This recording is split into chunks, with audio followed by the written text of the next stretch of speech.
Hi everyone! So we're going to get started today with our first pinch pot creation. So to kind of introduce us to the process of pinch pots, we are going to be making these little pumpkin guys. Okay?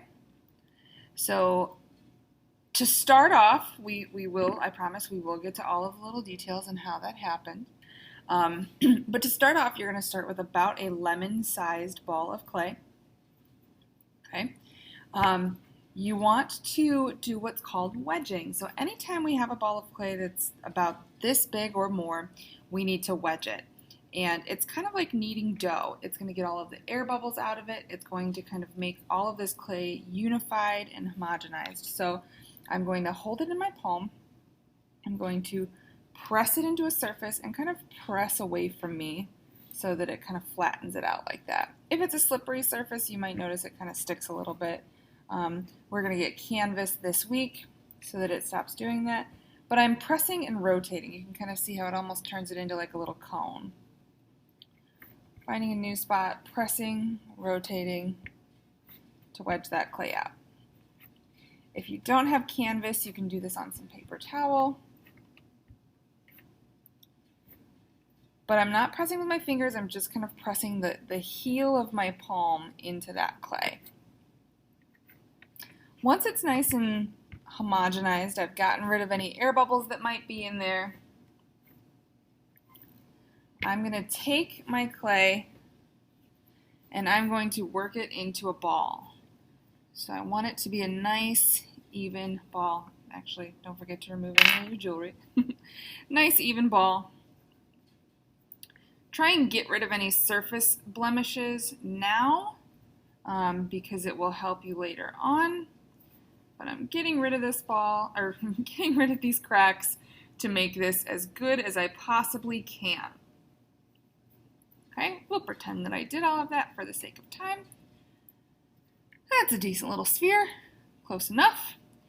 I'm going to take my thumb and I'm going to press it into the middle of the clay. Okay? Now, it's called a pinch pot for a reason. We're going to take our thumb and rotate. Now, I'm going to pinch kind of like this or by pressing into my hand. I'm not going to pinch like this, okay? That's going to end up putting a hole through my clay and ripping through it. So I'm going to gently pinch and turn it. Gently pinch and turn it. I'm always supporting the outside so it doesn't grow too big too quick. And I can kind of use my fingers to figure out how thick that wall is, okay? So I'm pinching, rotating, pinching, rotating, pinching, rotating. Notice it's going to start to open that hole up a little bit. It's going to get bigger and bigger and bigger. I'm not even yet. The walls are not quite even yet. So my goal is to go around, even on the bottom, and find out where I need to pinch to even it all out. I'm feeling for kind of thicker areas. My lip here might get a little wonky. That is okay. That is part of the process.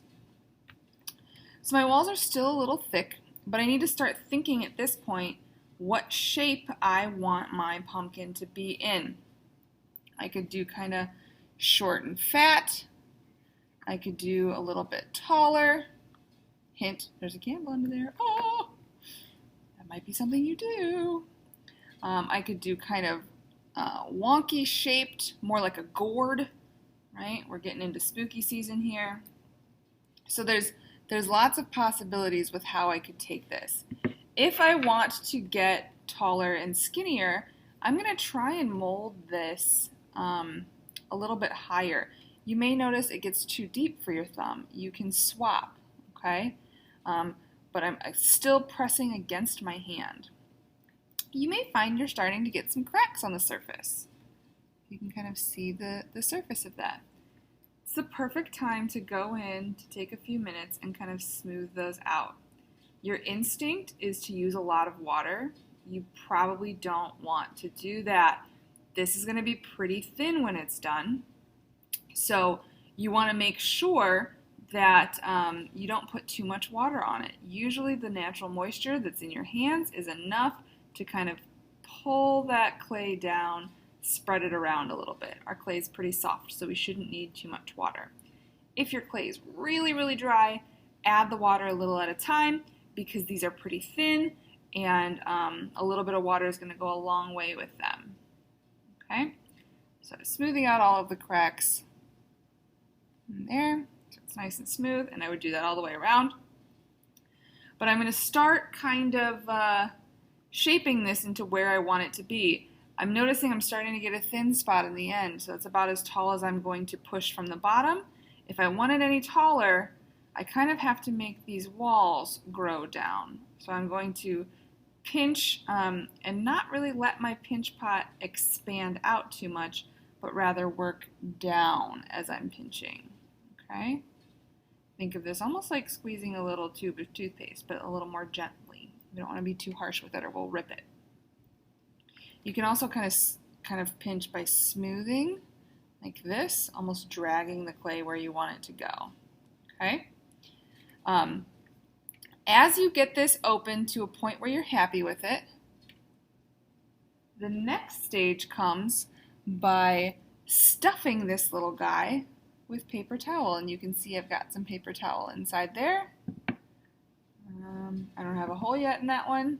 I've got paper towel in there.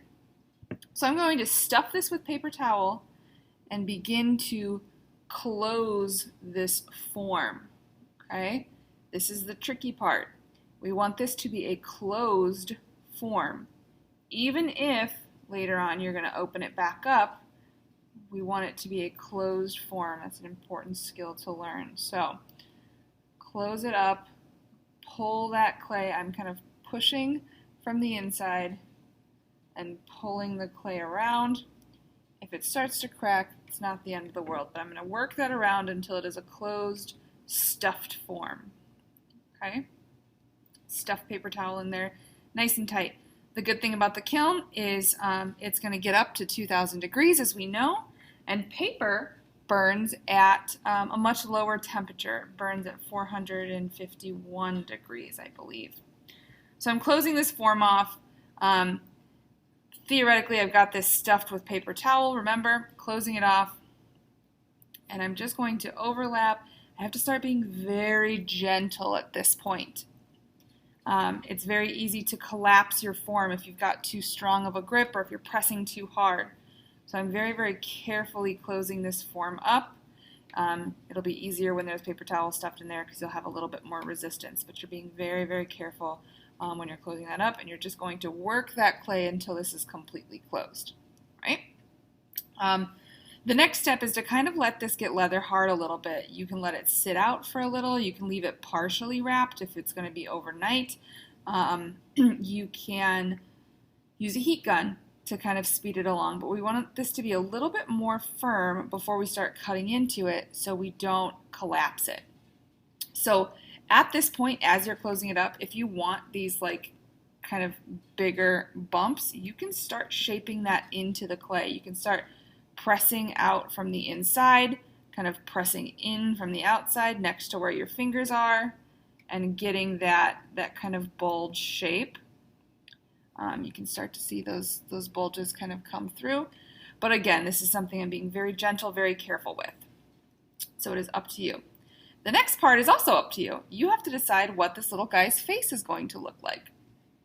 So whatever face you're putting on here, you need to decide and draw that face out. This is something that could be really simple and classic. You could go a classic triangle eye. You could go, a little bit more crazy with your eye if you wanted to. But this part is just like carving a pumpkin. You have to decide on the face. Okay?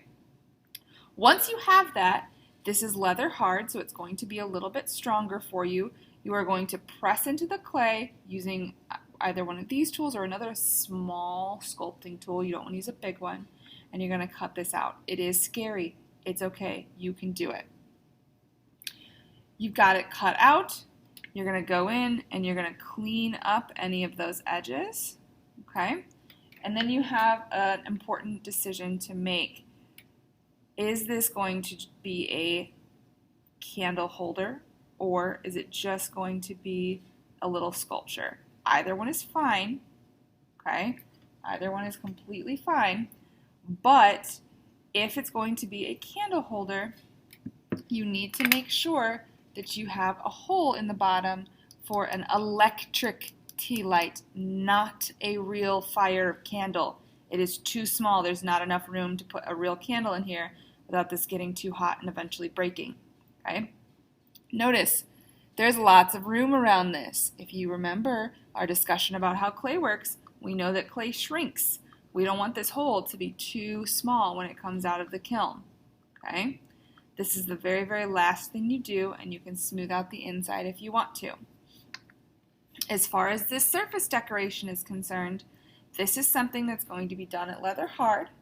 We have these little bottles of slip that you can use if you want to, but you don't have to. I like a good ugly pumpkin, so I like to have this little bit of texture on the surface of it, of these guys. As far as the color, that is actually colored slip. This will be the first method that we use to color our pumpkins, and you don't have to use it. We are going to glaze these. These are going to be completely finished. But we've got lots of colors of colored slip in the same kind of style bottle with a very precise tip that you can draw with. Okay? These are optional, but they have to be done at the leather hard stage. They can't be done at the bone dry stage. So you need to plan ahead and make sure you have that kind of in your mind before you get too far. Okay? That's about it. Our next project is going to be using this pinch pot, this really truly an ancient technique. It's been around for centuries and centuries. We will be using this to make functional pieces that we will be able to use, not just as decoration. Okay? That's it. Happy pumpkin carving!